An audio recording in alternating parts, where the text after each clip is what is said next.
Como siempre, pequeño resumen. Es un proceso de decadencia. Y cuando hablamos de lo nuevo y lo moderno, ojo, ojo, no nos estamos refiriendo a los últimos 2 años, o 5 años, 10 años. Nos estamos, refiriendo a un periodo de siglos. Es un proceso de decadencia que cada vez va alumbrando algo peor. Pero yo creo que, claro, otros me dirán: "No, pero estas cosas tan decadentes como ahora los hubo en otro momento y se vieron y hubo revoluciones contra". Sí, lo que pasa es que ahora hay una pretensión de estandarizar otros valores. O sea, antes había élites que actuaban mal y cuando eso por ahí salía a la luz, eh, terminaba mal la cosa. Ahora es como que se está intentando que toda la sociedad entre en ese mismo juego. Esa es una de las diferencias y parte de la evolución. Todo esto lo estamos diciendo porque se empezó a hablar, bueno, ustedes habrán conocido, se liberaron 3,5 millones de páginas. Aparentemente son más de 6 millones, dicen. Eh, y lo que se liberó, bueno, no sabemos bien cuál es el criterio, hay mucha discusión alrededor de eso. Y vamos a tratar de ver algunas puntualizaciones, por ejemplo, ¿no? Vamos a hablar de lo que, a mi juicio, esto por ahí es una evaluación personal, pero se ve como una élite pervertida, ¿no? Probadamente ahora, probadamente. Existe un mundo paralelo de poder donde durante décadas han trabajado en base a la violencia, el chantaje y la explotación, trata, sumisión, y algunas cosas que, como digo, no están probadas, pero son literalmente aberraciones que escapan, creo que, a la imaginación del común de la gente. Lo que nos parece importante también señalar es que las instituciones de control han sido capturadas o puestos al servicio de esta misma red. De esta red que es la que conocemos, que esta es la que hizo público, pero dudo mucho que sea la única que exista. Creo que hay muchas otras que no estamos sabiendo siquiera de su existencia, como no supimos durante muchos años de las de Epstein. Y lo peor, básicamente, es que este sistema empieza a imponer valores falsos que de alguna manera pretenden justificar y normalizar aberraciones. Porque yo había puesto delitos, pero en realidad es más que un delito. Un delito es otra cosa. Esto es otra escala. Es una escala más grave, pero que algo se ha roto adentro nuestro. Y yo creo que mucha gente, viendo lo que pasa, salvo algún caso muy, muy, muy extremo, ni siquiera lo ve como una aberración. O sea, lo ve como la constatación de que, bueno, hay algunas cosas medias raras, pero ya nadie se escandaliza tanto. Escandaliza un poco que sean menores, no mucho más. Y lo vemos porque no hay una indignación, no sale la gente a quemar el Versalles. Simplemente hay curiosidad y molestia y en un sector de la sociedad. La mayor parte de la sociedad ni se entera de qué está pasando. Ya, ¿qué más tiene que pasar para que se preocupen, para que entiendan? No hay títere que haya quedado con cabeza. O sea, básicamente se golpeó a todos con estas historias. Hay documentos que vinculan a Epstein con empresarios políticos, celebridades, entre otras, Steve Bannon, que es un teórico conservador que se supone que es uno de los que critican todo esto. Howard Ludwig de los New York Giants y el copropietario Steve Tisch. Eminem, Marilyn Manson, bueno, muchos nos decían, es un personaje, bueno, parece que más que un personaje, él es así. Eh, y algunas sorpresas que no sé si la prensa no habla mucho, qué es lo que está pasando, pero están nombrados Petro Poroshenko y Volodymyr Zelensky. Zelensky, recordemos que está reclutado de las élites, y Zelensky cuando llega al poder en Ucrania, llega con una idea de negociar y pactar con los rusos y distender la situación, y termina en la guerra que está aconteciendo, ¿no? Eh, ¿Qué pasó con el Zelensky inicial? Bueno, Lo de Epstein creo que tiene mucho que ver con estas cosas. Poroshenko, el anterior presidente de Ucrania, es mencionado 26 veces. Hay una carta a un tal Sergei Beliakov sobre un servicio para neutralizar un chantaje moscovita en el Four Seasons en Nueva York. El Departamento de Justicia también habla de materiales que serían de naturaleza personal y sin carácter procesal. También nos dicen que por la sensibilidad, está bien, hay gente que es sensible y no es lindo lo que ha pasado, pero evidentemente creo que esto tiene la magnitud suficiente como para que con las reservas del caso se ponga a disposición de la ciudadanía la documentación de lo que está pasando, pero nos siguen tratando como un jardín de infantes. Somos muy adultos para cambiar de sexo a los 5 años, pero no somos adultos para tratar de saber en qué andan nuestras élites. Élites que de por sí, muchas inclusive, son funcionarios públicos. Yo me nombré a Sergei Beliakov. Sergei Beliakov, digo para que vean hasta dónde llegó esta red. Trabajó fue un viceministro y trabajó junto con Alexei Ulukayev. Beliakov es un economista y funcionario ruso vinculado al área financiera económica. Presten atención a esto, al área.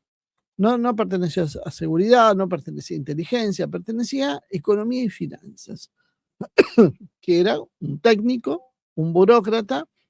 Estuvo entre el 2012 y el 2014 como viceministro de Desarrollo Económico de Rusia, del ministerio precisamente encabezado por Alexei Ulukayev.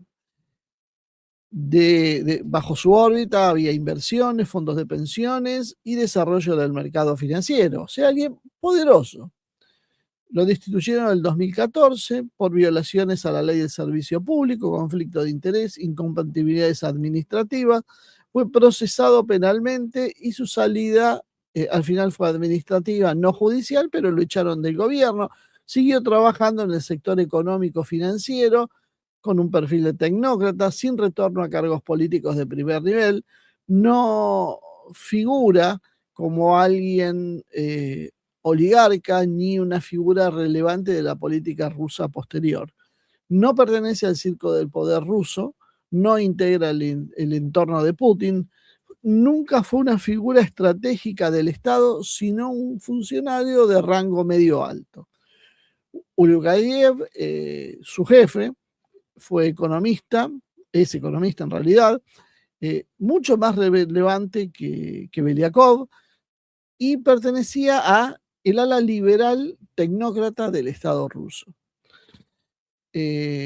Por eso vuelvo a insistir, fíjense el área en la que trabajan. Estuvo en el Ministerio de Desarrollo Económico ruso del 2013 al 2016, vicepresidente del Banco Central de Rusia y uno de los arquitectos de la política macroeconómica rusa del año 2000.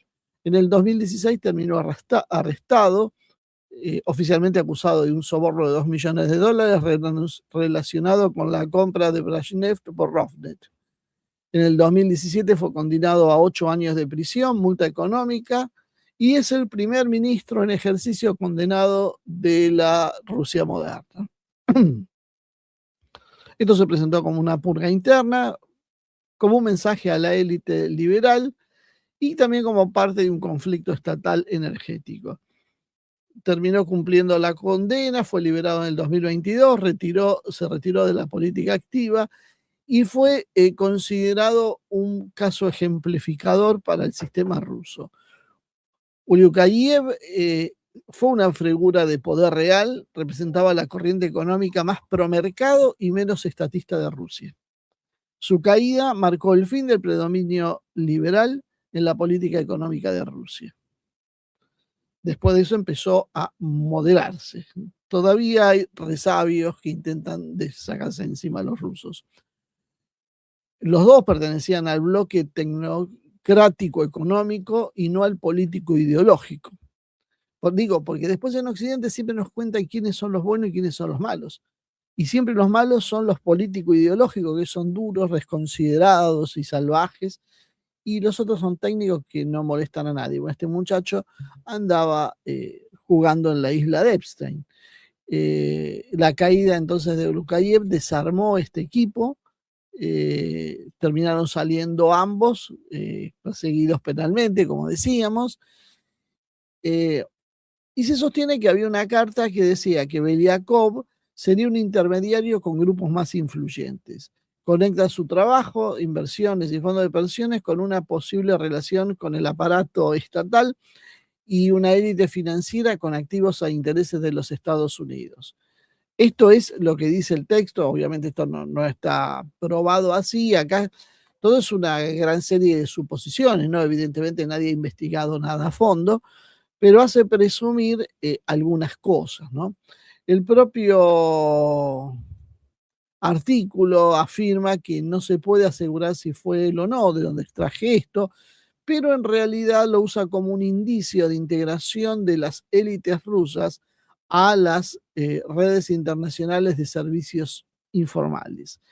Eh, es interesante esto porque esto lo dan a conocer precisamente opositores, y no precisamente opositores liberales en Rusia, sino más bien los sectores más radicales, que dice hasta dónde hay sectores de la élite tecnocrática, sobre todo proliberal, pro-occidental en Rusia, empantanados con esto, y que es hora de ir a investigar y sacárselos de encima. La nota dice que denuncia esto, que sirve para proteger delitos de élite, que este es un tipo de delitos de élite, y que busca erosionar la moralidad tradicional y definir la norma, redefinir, perdón. Con eso, entonces, se refiere, enumera los cambios legales y culturales que hay en Occidente, ¿no? Y los marca después. ¿Cuáles son las normas que Occidente intenta redefinir para luego eh, podríamos decir, contaminar el resto de la sociedad? Bueno, matrimonio igualitario y adopción, transición transgénero, incluyendo a menores, y detalla cómo esto sucede en Suecia, en algunos lugares de Estados Unidos, en Canadá. Dicho sea de paso, me asombré porque todo lo que los rusos están denunciando y están escandalizados con lo que pasa en Occidente, todos esos avances, entre comillas, los tenemos en la Argentina. Somos un laboratorio con lo peor de lo que hay. La inclusión de múltiples géneros o variantes sexuales en los documentos, y señalan muchos países de Europa. Eso lo tenemos en la Argentina desde la época de Alberto y Cristina. No sé si lo recuerdan. Estamos a la vanguardia de lo que son los países más progresistas de Europa. El reconocimiento del poliamor en Somerville y en Cambridge, y plantea también que esto sería que ahora se está avanzando para constituir un bloque más peligroso, que habla de una legalización suave de la pedofilia a través de roturar esto ahora otra vez, como hicieron con otras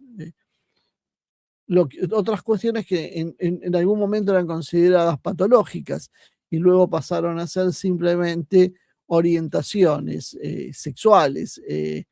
La pedofilia pasa ahora a ser, según estos nuevos criterios, una forma de expresión que tiene algunas personas, y que por lo tanto son víctimas de algo que no pueden manejar y que tienen derecho a ser comprendidos por el resto de la sociedad. Es decir, eh, esto lo quieren acompañar bajando el modelo educativo, bajando las edades de consentimiento, da un listado de país por país donde está, y que básicamente la idea es ahora llevarla a 12 años. Eh, es muy curioso, ¿no? Porque paralelamente denuncian algunas costumbres tribales en algunos países islámicos, repito, tribales, porque no necesariamente son islámicas, de casarse en matrimonio con niñas, y sin embargo están tratando de hacer lo mismo, con la diferencia de que acá no haya el compromiso de casarse, permitir las relaciones intrafamiliares, es decir, las relaciones entre hermanos, padres, hijos, tíos y demás, eh, y despenalizarlas, dado que la argumentación, y me parece que mucha gente inclusive la considera atendible, que esto tiene que ver con la privacidad de las personas y la ausencia de víctima. Porque si son dos hermanos y están los dos de acuerdo, no hay víctima y es un problema de ellos dos.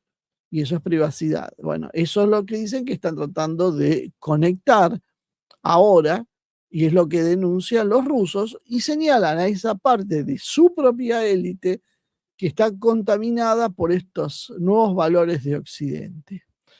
Y básicamente hablan que de esta manera lo que se está intentando hacer es desmantelar el modelo educativo clásico. De esa manera reemplazan la lógica y las ciencias por cursos de inclusión, teorías de género o inteligencia emocional. Proponen la sexualización temprana y la permisividad escolar para bajar el umbral de intolerancia a la violencia. Esto es como una introducción a lo que hemos visto con el caso de Epstein, ¿no? Vamos a analizarlo un poquito más ahora desde un punto de vista más sociológico, ¿no? Es una estructura de 3 niveles. Utilizan una palanca que es el material comprometedor, es decir, hacen que participen en delitos y después esto les permite tener una lealtad bajo chantaje al que participó en eso, por supuesto. Y con esto se le va a exigir luego tomar decisiones políticas y empresariales. Bueno, no es casualidad, cuando nombramos a los únicos 2 rusos que encontraron hasta ahora en esto, pero esto no quita que no siga apareciendo alguno más, ¿no? Pero uno empieza a encontrarse con un patrón. Están en política y están relacionados con los negocios, porque ahí hay poder. Hay una segunda palanca que también utiliza, que tiene que ver con la justicia selectiva y con la inmunidad. O sea, básicamente los organismos de investigación han quedado capturados por estas redes, se frena entonces el proceso y se lo reemplaza por acuerdos simbólicos. A Epstein finalmente lo terminaron, según esa misma nota, eliminando. Bueno, no sabemos si lo eliminaron. Hay hasta quien dice que Epstein está de vacaciones en alguna isla y que vaya uno a saber quién fue, de quién era el cadáver que atribuyeron a él. Todo es posible a este nivel, porque cuando el nivel de complicidad es de este tipo de gente tan poderosa y tan opaca, todo es posible. En principio, creemos que se suicidó o lo ayudaron a suicidarse.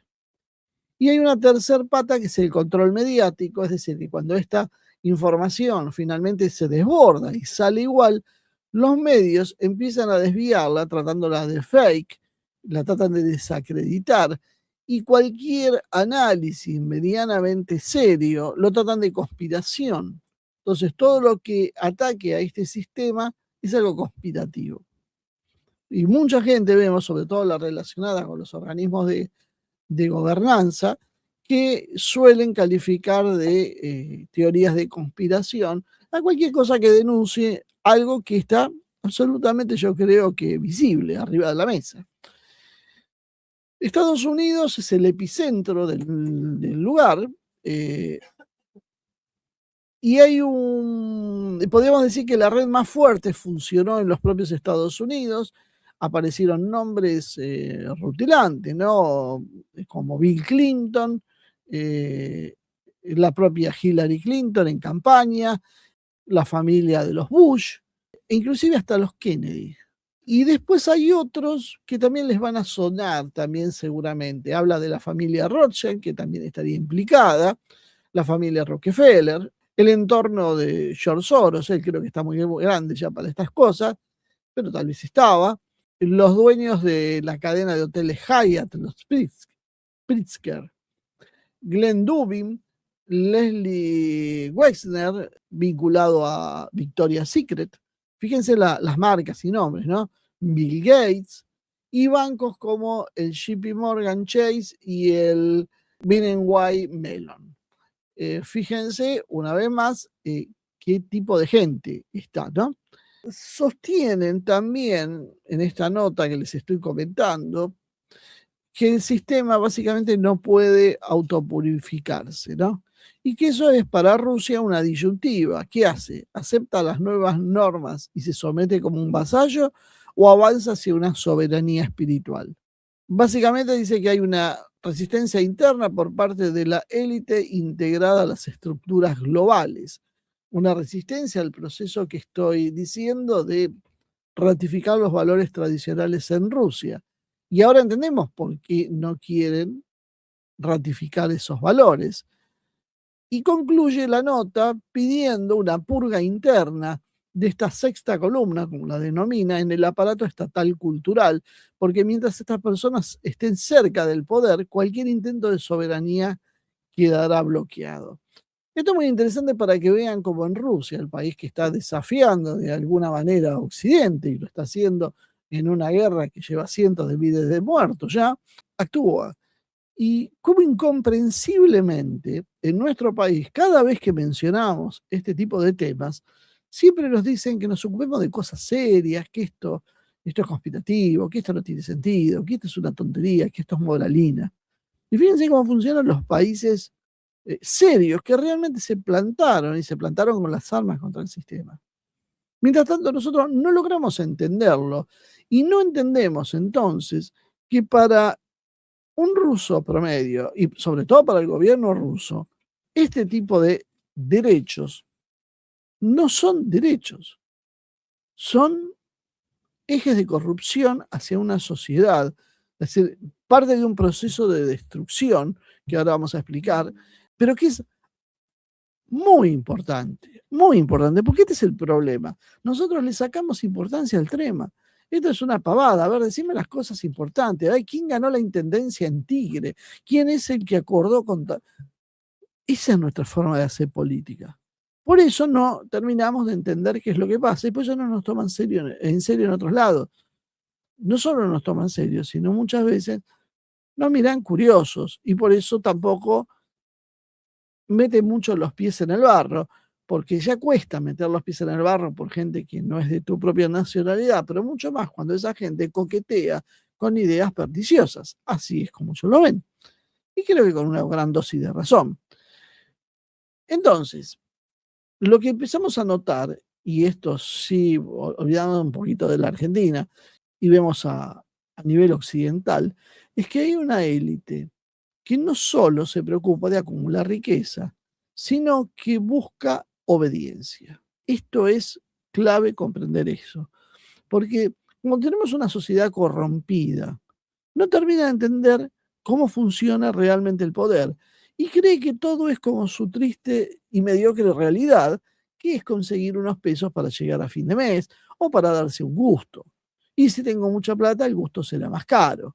Pero cuando uno ya tiene todo, como suele ser esta gente, todo lo material que se le ocurre prácticamente lo puede tener, ¿qué necesita? Necesita poder y para eso necesita obediencia. Entonces necesita gerentes, que son políticos, empresarios, jueces, comunicadores, que firmen, ejecuten y legitimen las decisiones que ellos toman. Esto es lo que venimos denunciando desde hace muchos años, y no solo nosotros, lo denunciando muchísima gente, pero que claro, siempre que uno denuncia estas cosas, estas son cosas de conspiración, hablemos de temas serios, temas demostrables. Bueno, hay un caso ahora muy serio y muy demostrable y parece que nos vamos en anécdotas. Parte esa palanca mediática nos está llevando, inclusive yo creo, jugando con cosas muy escabrosas a propósito, para que empecemos a perder el eje del problema real que está habiendo y nos escandalicemos con detalles. Y terminemos por decir, bueno, esto claro, esto es una pequeña minoría, es una anomalía, pero esto no es la regla. Y lo grave es que esto es la regla. Esto es el método más barato que hay para asegurarse la obediencia política. Simplemente no es convencerlos. No te dicen, che, a vos te conviene estar con esto. Simplemente te comprometen. El control no es magia. Básicamente funciona sobre palancas clásicas y tan viejas como el poder mismo, ¿no? Uno es, y van a ver que les suenan muy conocidas, muy lógicas, es el incentivo. Te doy una carrera, te doy contratos, te doy impunidad, te doy vías de acceso. La otra es la dependencia. Te voy acercando a redes financieras o mediáticas o judiciales que te hacen favores. Y finalmente la coacción, que cierra a las dos primeras.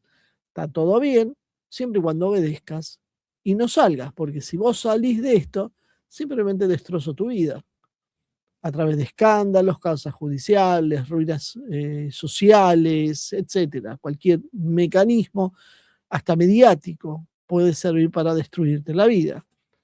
Básicamente es un chantaje que se concentra, se condensa en esta última palanca.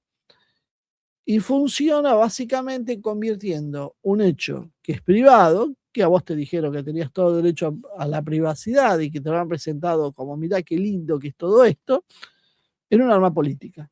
No se gobierna entonces solo con leyes y se gobierna más bien, podríamos decir, con biografías. Cuando a un gerente le guardás su peor decisión en una caja fuerte, ya después no necesitas más seguir convenciéndolo. Es la famosa carpeta, como llamamos en la Argentina. Simplemente lo administrás. Yo tengo un dossier tuyo con algunas cositas que no estaría bueno que salgan a la luz. Tenés que hacer lo que yo quiero. Si no, tu vida va a ser la destrucción. Y eso entonces termina convirtiendo la corrupción, que ya de por sí es muy seria, en algo más serio aún, que es un sistema de aseguramiento de lealtades. Y es la piedra basal y constitutiva de cómo funcionan los sistemas modernos en Occidente político. Por eso yo a veces, juro en serio, que a veces le digo a Ivonne, no, a veces me dan ganas de bajar los brazos. No puede ser que no me entiendan cuando intento decir algunas cosas. Y enseguida se van a nombres, y si sos de esto, y si sos de aquello, y por qué. Y en realidad lo que estamos mostrándoles es que no hay buenos o malos, es toda una élite corrompida. Puede haber alguna excepción, pero en líneas generales todo el sistema está podrido y funciona con este sistema de encadenamiento de reaseguros. Hay una herramienta clara que es comprometer y se necesita un entorno social donde el límite moral además sea blando, donde todo sea relativo. Y eso le suena tal vez a las políticas que hemos visto desembosadamente en los últimos años, que la vergüenza sea selectiva, porque solo se tiene que avergonzar de esas cosas el que no pertenece a este club selecto, porque para algo vos perteneces y vos no tenés por qué avergonzarte, pero la obediencia termina siendo automática. Entonces, la erosión de valores que estamos viendo no es solo el progresismo versus el conservadurismo. Eso es el debate más básico que se esconde tal vez detrás del de izquierda versus derecha y otros debates. Son todas capas que solo persiguen ir distrayendo de la esencia del problema. El debate, como decíamos, este parece más superficial. En realidad el problema es el desarme del freno moral para que el sistema pueda operar sin resistencia. Cuando no hay tabúes, es más fácil capturar a las víctimas del sistema. Hay que eliminar los tabúes para que la gente dé rienda suelta a toda su bajeza y entonces tener de qué agarrarlo. Epstein podíamos pensarlo como un espejo, un prototipo. Es no tal vez la prueba total, porque no lo es, pero muestra cómo provee acceso, cómo la gente de poder, de mucho poder, entra a un círculo más reducido y más exclusivo, donde se produce material comprometedor, con conductas que vuelven vulnerable al invitado, porque a vos te invitan a una cosa de estas y vos te sentís importante y vos sentís que te incluyen en ese círculo realmente privilegiado, pero automáticamente te ensuciaron. Y muchas veces te terminan mostrando cosas que vos después ni siquiera vas a poder ir para atrás, porque si vos intentás ir para atrás, te van a mostrar dónde vos estás. Una vez que uno entró, no sale más. Y esto funciona con una gestión de impunidad. Cuando el sistema funciona bien, no pasa nada. Vos haces lo que sea y está todo bien. Ahora, si hay un problema, si hay una necesidad, se activa el sistema y ahí se le da un uso político. Es muy difícil rebelarse contra esto, porque el chantaje entonces se usa como para que se haga cualquier cosa, se usa para que no hagan cualquier cosa. Se lo usa para mantener marcos. Por ejemplo, hay que votar una ley, hay que firmar un decreto, hay que frenar una causa. No sé si les suena todas esas cosas en la política. Orientar una etapa, bloquear la auditoría de algo, cambiar un testigo por otro, o simplemente deshabilitarlo, o conseguir un financiamiento. Entonces no hace falta que vos seas una marioneta total. La gente que cae en estas redes tiene autonomía y sigue funcionando como una persona normal, porque no es alguien que pierde su voluntad. Simplemente es un tipo que está guardado para cuando se necesite. Y cuando haga falta, se lo va a presionar. Ese tipo ya está. Entonces, en su vida diaria seguirá haciendo las mismas chanchadas que hace siempre, seguirá con su vida, todo bien. Ahora, el día que hay que firmar esa ley, hay que firmar la ley. No hay discusión. Entonces uno ahí empieza a entender por qué hay leyes que son absolutamente impopulares, manifiestamente corruptas, claramente visibles en sus resultados que van a ser negativos, y sin embargo se aprueban igual. ¿Por qué de golpe se preguntan y dicen, che, y todos nuestros diputados o todos nuestros senadores, ¿por qué no levantan la mano? Porque no pueden, porque son parte de esa élite. En distintos niveles. No digo que los diputados locales argentinos hayan sido invitados a la isla de Epstein. Son de varios escalones más abajo lo nuestro. Porque en la isla de Epstein se concentra la creme de la creme, el punto más alto del poder mundial. Lo nuestro son gerentes regionales que le bajan la orden y listo. Pero el enganche también lo tienen de la misma manera. También tienen su archivito, también tienen sus deudas, también tienen que pertenecer a una red, porque si salen de la red va a haber problemas. Entonces, esta decadencia moral, que es lo que yo vengo señalando desde hace mucho tiempo y que me han ridiculizado mucho por señalar este tipo de cosas, es institucional. Un sistema que empieza a apoyarse en vicios para gobernar y termina produciendo dirigentes que son sucesivamente peores que los anteriores. Cada capa geológica de dirigentes es peor que la anterior. Y si nos quejábamos de las dirigencias de los años 30 del siglo pasado, son mucho mejores que los que vinieron probablemente en los años 60. Y si nos quejamos de los que vinieron en los años 60, estos son mejores que los que estuvieron en los 90. Y los de 90 eran una lumbrera comparado con los actuales. Ese es el problema que hay. Cada capa es un descenso en los infiernos. Es porque el sistema funciona con esa lógica. El sistema se apoya en los vicios para gobernar y termina entonces produciendo esos dirigentes cada vez peores.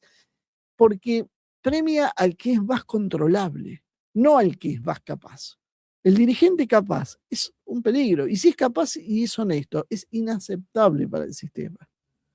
Tiene que ser un incapaz, un idiota y lo más deshonesto posible, porque ese es fácil de sobornar. Y eso termina arrastrando luego al conjunto de la sociedad, no solo por las ideas que intentan imponer, sino básicamente por la calidad de la conducción. La decadencia, dicen que el pescado se pudre por la cabeza, bueno, acá está la cabeza podrida. Y el resto de la sociedad, del cuerpo social, empieza a verse los efectos. Por eso se produce esa degradación que vemos. En Occidente hay un proceso político-cultural de normalización de cambios fuertes en lo que tiene que ver con la moral pública, con la educación, con el lenguaje y con la familia. Y esto no necesita ser probado, creo, es absolutamente visible, se discute en los parlamentos, se promueve desde el Ejecutivo, lo utilizan los medios, las corporaciones y hasta la propia academia. No hace falta una teoría, esto está visible en la superficie. Esto es un proceso en el que hace convivir los mecanismos de coerción blanda, financiamiento, carreras profesionales, cancelaciones, algoritmos, ONG, etcétera, y no es algo policial, no es un palo que te obligan, es básicamente palo y zanahoria tal vez, porque estás afuera si no entras. Esto no se está dando, o no lo vemos de esta manera, en Rusia, o en China, o en Irán, donde esto no quiere decir que no haya corrupción. Por supuesto que la hay, pero no está infectado el sistema como acá. Allí el Estado todavía puede actuar como filtro y marca límites tradicionales en los culturales, no porque sean puros, sino porque tienen un modelo de gobernanza que no se apoya en la ingeniería moral como herramienta central. Básicamente no se observa el mismo grado de institucionalización de la decadencia y la corrupción que se observa en Occidente. Fíjense que no hay estos escándalos en Occidente y en Oriente. Y en Occidente está plagado.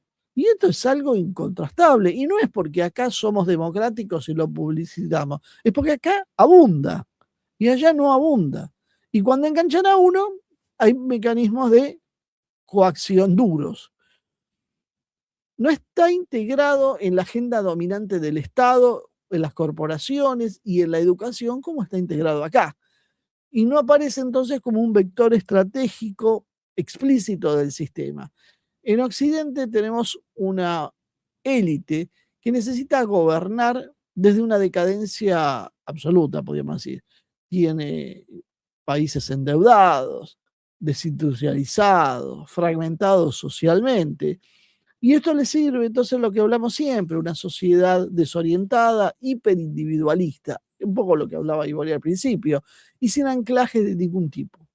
Y entonces ahí prenden los nuevos valores como una especie de pegamento ideológico y hasta podríamos decir como un método de, de control social. Mientras tanto, para Rusia o para China, no es así el modelo. Su prioridad es otra, es al revés. Ellos necesitan cohesión interna, estabilidad y proyecto nacional. Ese es el choque cultural que yo siempre digo que se produce. Entonces tienden a reforzar los valores nacionales, a diferencia de lo que sea Occidente. Por lo menos tratan de impedir que la cultura se convierta en un campo de demolición constante y permanente. Fíjense que acá abiertamente se promovía la deconstrucción. La deconstrucción era la destrucción de todo el sistema de valores. En cambio allá tienen sistemas distintos. Es un sistema político clásico, conservador, práctico.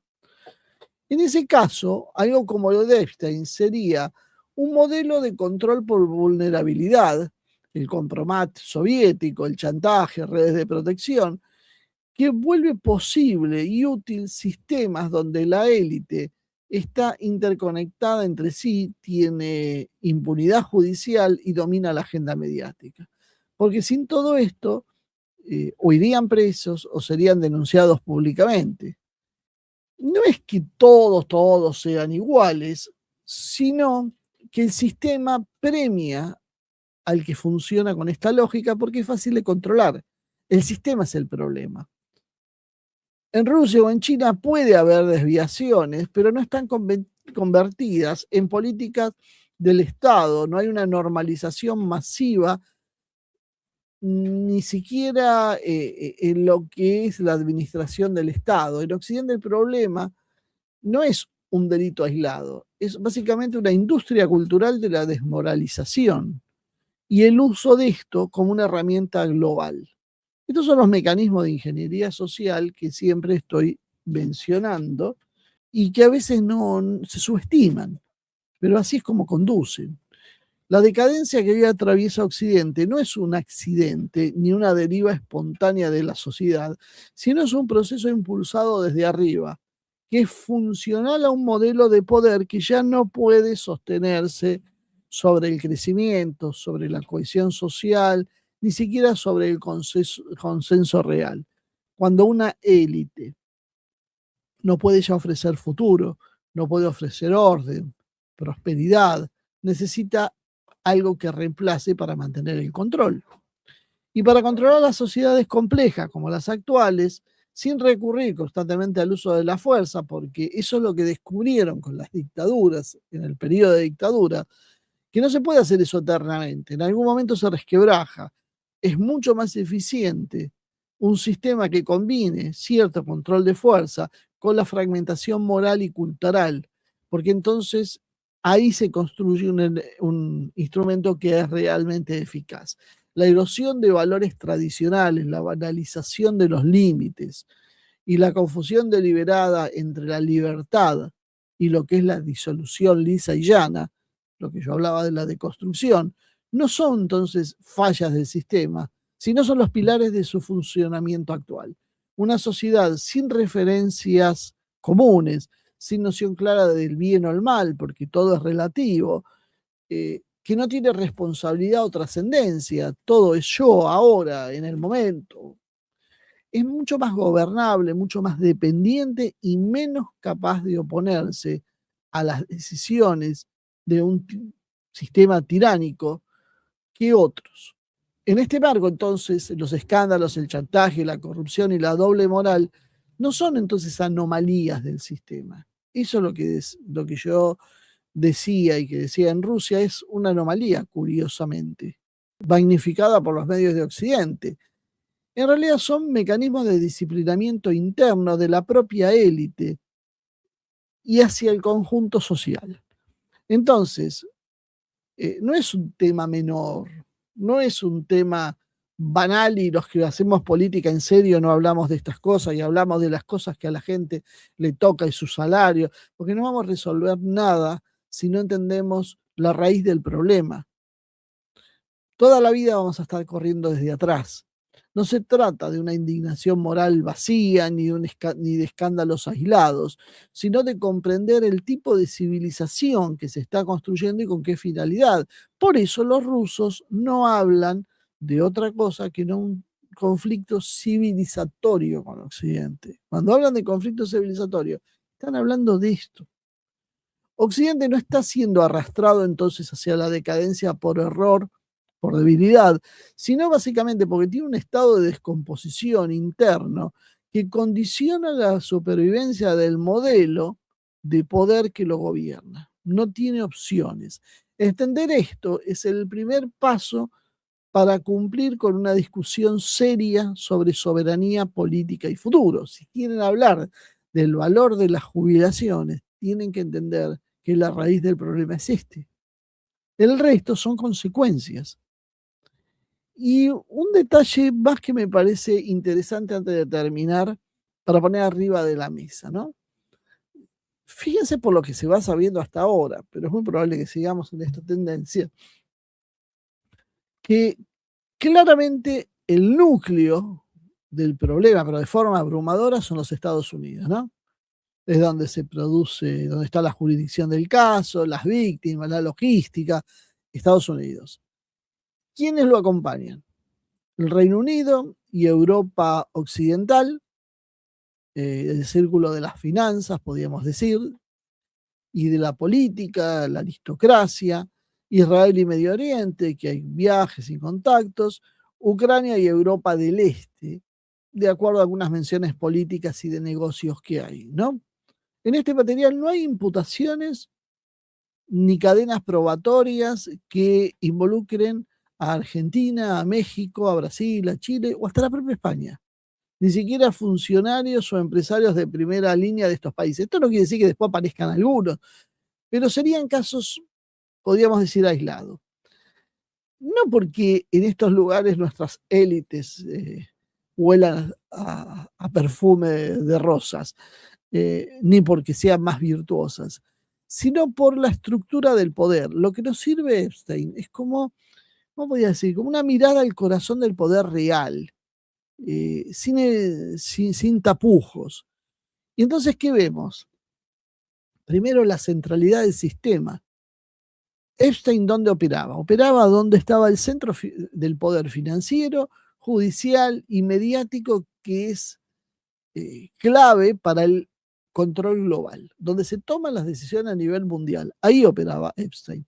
Por eso no encuentran uruguayos, bolivianos, peruanos, argentinos. porque ahí no se toman las decisiones. América Latina, básicamente, Hispanoamérica, España, no son decisivos en la agenda sistemática. Si bien sabe qué lugar ocupamos en la agenda del mundo, periferia, semiperiferia, ahí lo están viendo. No estamos, nuestras élites no son centrales. El compromat que hablaba, el chantaje, es útil sobre quién firma leyes, reglas, regulaciones, financiamiento, pero para los intereses globales. Por ejemplo, un ministro peruano, un ministro chileno, si firma una ley o no, no es importante para la arquitectura global. Sí para esa construcción lenta, pero no es básicamente algo que mueva el amperímetro en las grandes decisiones. Entonces no están incluidos. En América, en Iberoamérica, el control de las redes es más primitivo, podríamos decir. Funciona con el financiamiento ilegal de la política en general, las redes de narcotráfico, ONG, judicialización selectiva, también la extorsión económica y hasta cierta cuota de inteligencia. Pero no necesitan una isla de Epstein para disciplinar dirigencias periféricas. Eso está reservado a los que están más altos. Hay menciones aisladas, pero no hay un patrón sistémico, no hay imputaciones. Básicamente, el sistema de Epstein fue central y no global, es decir, no llegó a todos lados, llegó al corazón del poder nada más. Y el corazón del poder no estamos nosotros. Funcionó mejor donde el poder se concentra y decide. Esto no prueba, obviamente, que todo el mundo esté implicado, pero sí prueba que el corazón del poder occidental sí está y dónde está.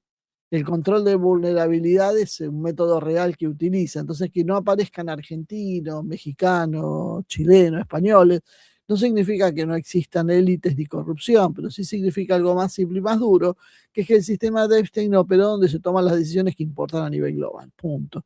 En la periferia se van a usar otros métodos. En el centro el control debe ser más fino y más caro. Entonces, si uno mira el perfil de la gente asociada a Epstein, va a encontrar básicamente cuatro ejes principales: política, finanzas, lobbies y espectáculos. Qué curioso, ¿no? Qué curioso. Y si uno mira quienes manejan los países, se encuentra con lo mismo. La política que los gerencia, las finanzas, los lobbies de poder y el espectáculo, porque tenemos el pan y circo romano, pero ahora sin el pan. Fíjese que curioso también que el mundo religioso, muy golpeado por la corrupción, porque cuando hablamos de, no sé, pederastas, mucha gente lo primero que le viene a la mente es un sacerdote, porque hubo una intensa campaña que duró décadas contra la Iglesia Católica, con casos reales, sí, por supuesto, con muchos casos reales. Después un día podríamos deslizar algunas teorías de que pudo haber pasado ahí, ¿no? Pero a pesar de todo eso, el mundo religioso y el católico en particular, el católico institucional, no parece estar involucrado, por lo menos con el mismo volumen de intensidad. Cuando aparecen religiosos en tramas de este estilo, en general no son perfiles religiosos precisamente, muy santos, sino tiene que ver con que es por el lugar donde circula el poder. Entonces suelen ser religiosos mediáticos, como son los predicadores, los que viven de eventos y relaciones públicas, los casos acá ha habido conocidos, y todos se mueven dentro de un mismo sector de donantes, fundaciones y élites. Entonces, si hay una captura, es por dinero y acceso. Los líderes de las organizaciones religiosas con brazo político pueden ser incluidas. Y saben quién sí también, o sea, en conclusión es mucho palo para la Iglesia Católica, que era lo que decía, y para los religiosos en general, pero después cuando miramos la isla de Epstein, no vemos el reflejo con lo que deberíamos imaginar. Está lleno de cardenales y obispos, porque debería ser así según nos cuentan a nosotros. lo que vemos son otras cosas, vemos otro tipo de gente. ¿Qué vemos? Vemos también think tanks, lobbies morales, ONGs, fundaciones. No son monjes, pero sí son operadores que funcionan en forma de red. Puede haber algún capellán de élite o alguien así, pero eh, se encuentra mucho entre este grupo de gente los que son consejeros, coaching emocionales, espirituales para ricos y poderosos, que no son en general los que vemos nosotros eh, eh, tratando de llegar a fin de mes por las redes, sino los que son de verdad. Ahí el riesgo es más de complicidad social que de delito, porque es estar cerca, tapar, justificar. Hay sectas y grupos pseudo religiosos que también funcionan porque básicamente el terreno fértil para el abuso es el de las estructuras cerradas, obediencia e impunidad interna. Pero esto no funciona normalmente en el catolicismo institucional, que es otra cosa. Los católicos están mucho menos implicados, curiosamente, pese a lo que dictaría el sentido común, de alguna manera conducido por la propaganda, porque yo creo que hay razones estructurales que hacen que no sean del mismo árbol. Epstein es un mecanismo de captura para gerentes del sistema, que son políticos, banteros, CEOs, celebridades, etcétera, que son los que terminan tomando las decisiones. El clero católico, en general, no administra palancas de poder, no administra el Estado, no administra el mercado. Por eso yo les digo a veces cuando me dicen, no, el poder del Vaticano, es nada, no es nada, se han quedado en siglos atrasados. Hoy la iglesia no tiene un poder muy mermado, muy relativo y cada vez menor, y en Occidente casi inexistente ya a esta altura del partido. Puede influir algo culturalmente, pero no firma contrato, no firma leyes, no da licencia, no permite rescate financiero, no tiene nada que ver con esa historia. La propaganda lo que hace es generar una distorsión y como altero, que dicen que grite, pero ponen los huevos en otro lado, bueno, esto es lo mismo que está pasando. Los que manejan esto dicen, no, miren, estos son los corruptos, pero resulta que los corruptos estaban en otro lado. Estos había corruptos como hay en todos lados, pero el grueso estaba en otra cosa, no donde nos dijeron que estaba.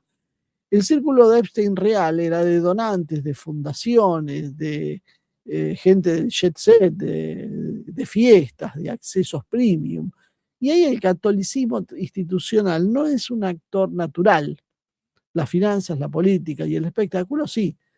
Y las ONG son muy claves, son muy importantes en este tipo de entramado. No esto quiere decir que todas las ONG son turbias, porque hay de todo, pero sí son el formato perfecto para mezclar plata, prestigio, acceso y agenda, sin el mismo nivel de control que tendría un ministerio. Entonces, las ONG o las fundaciones son parte de un sistema de captura, de lavado reputacional, porque vos vas, donás, sacás una foto, patrocinás una causa noble, por eso lo hacen todos los grupos empresarios, y te convertís en un filántropo y ganás impunidad social, porque si te atacan en realidad es porque te están persiguiendo. Y esto te da la puerta de entrada a consejos, cenas, eventos, premios, paneles, y ahí es donde se cruzan con políticos, jueces, CEOs, periodistas del sistema y académicos. Es básicamente lo que denominaríamos en términos modernos un networking de elite con una etiqueta moral. El dinero se mueve como donación o subsidio, con trazabilidad y discurso humanitario, eh, te captura por dependencia. Si una red te financia, te va a condicionar, tenés que callarte, firmar y alinearte con su discurso. No hace falta entonces chantaje sexual, por eso acá no tenemos la isla de Epstein, con presupuesto y carrera alcanza. Así es como controlan a las élites políticas locales nuestras. Esto está conectado con el mundo corporativo, con alianzas público-privadas y fundaciones empresariadas que meten estándares, métricas y buenas prácticas que terminan siendo política por otros medios. Epstein, según muchas lecturas, no es solo un delito, es un mecanismo de control por vulnerabilidad, es un ecosistema de fundaciones que también se potencia porque hay mucha intimidad social en los eventos privados, mucho tráfico de favores con acceso a gente importante, mucha impunidad cultural, así que bueno, si es un filántropo, y sobre todo una capacidad enorme de tapar o desviar la comunicación con comunicación y abogados. Las ONG entonces no son inocentes, son infraestructura del sistema. Sirven para lavar prestigio, para comprar agenda y armar dependencia. Y cuando hay dependencia, el que paga decide qué se dice y quién asciende. Esto no es un indicador absoluto, ¿no? Esto básicamente muestra un patrón general. ¿Qué sectores tienden a concentrar la oportunidad, la impunidad? ¿Y qué tipo de geografías operan en este hub de poder, ¿no? Nosotros vemos entonces que aparecen como más expuestos a la corrupción y a la decadencia sistémica, la política profesional, sobre todo de los Estados Unidos, lo que son la OTAN, aparatos partidarios, lobby, mucha necesidad de financiamiento, favores, protección mediática y judicial, y el incentivo de deberle cosas a alguien es permanente. Hay redes cerradas de fortunas y de finanzas, servicios privados, abogados, fundaciones, bancos. Tienen mucha capacidad para comprar silencio, dilatar causas y manejar narrativas. El entretenimiento es clave, Hollywood aporta eso porque tiene una cultura propia de excesos y es prestigioso y es de acceso sexualizado. Entonces funciona como una vidriera y como un acceso. En realidad en sí misma no tiene ninguna importancia, sí por lo que puede atraer. El ecosistema filantrópico, ONG, fundaciones, termina siendo ideal para el lavado reputacional y captura de agenda. Las ONG nos cuentan que se está prendiendo fuego el planeta, entonces qué debemos hacer y demás, y opera entonces como un puente entre los negocios, la política y los medios. Y los servicios de inteligencia también funcionan, pero ahí no porque hay una maldad abstracta, sino pues son lógicas de poder, control, información, compromisos. Las áreas geográficas están muy marcadas. El núcleo son los Estados Unidos, la costa este, Nueva York, Washington y los núcleos financieros y mediáticos. La densidad de poder institucional y financiero y mediático en pocos kilómetros se concentra. El Reino Unido, con finanzas, aristocracia, redes de influencia y servicios prestados. El resto de Europa como satélite, mucho alineamiento político, cultural con el núcleo anglo. Esto es la discusión, ni nobleza negra, ni acá es donde está la verdad de lo que está pasando. Esto no significa que todos ni siempre, significa probabilidad mayor de captura, porque ahí está la infraestructura de origen, el dinero, los abogados, los medios, los lobbies, el acceso. ¿Y en qué áreas están menos expuestos? Bueno, básicamente Rusia, China tienden a poner, como decíamos, límites culturales y a no convertir la agenda en una especie de religión civil dominante. Puede haber delitos, redes y corrupción, por supuesto, en todos lados los hay, pero esto se ve con el mismo grado, no se ve con el mismo grado de institucionalización que hay en Occidente. No está esa desmoralización como política cultural. Las sociedades más cohesionadas y tradicionales son más resistentes, son más fuertes y el Estado puede marcar una frontera. Entonces, este tipo de ingeniería se complica. Y por último, aparece alguien que no nombramos hasta ahora, o casi, pero es un actor central, que es Israel. Israel funciona como una plataforma adelantada y multiplicadora de influencias en una región clave, en Medio Oriente, pero además eso hace que muchas redes de poder occidental converjan ahí por un interés estratégico. Y Israel tiene una paradoja que lo tiene solo Israel. Es beneficiario, pero a la vez es instrumento, es socio y es pantalla, según cómo lo quiere enfocar. En términos fríos, a veces parece ser el centro de todo este proceso de corrupción, porque el nexo es visible, porque además es no solo beneficiario de esto, sino es un factor de estímulo de esta decadencia. Entonces, no, esto no se explica por las etnias que estén hablando, sino básicamente por el poder. Israel es un nodo geopolítico central, tiene un aparato de lobby impresionante, tiene un aparato de inteligencia con una tradición operativa excelente y básicamente funciona en tándem para un sistema occidental que le permite captura de gerente mediante incentivos, dependencia y coacción. Epstein entonces es una especie de prototipo. El tema no es quién, sino cómo funciona y por qué Occidente le sirve tener una sociedad sin frenos morales. No queda duda, entonces, para cerrar, que este sistema está podrido. Cuando hablamos de la profunda decadencia de Occidente es eso, y por qué Occidente va a perder esta guerra con el resto. Es por esto, porque sus élites son decadentes. Y en este marco aparece Israel y aprovecha eso. Lo aprovecha y también lo estimula.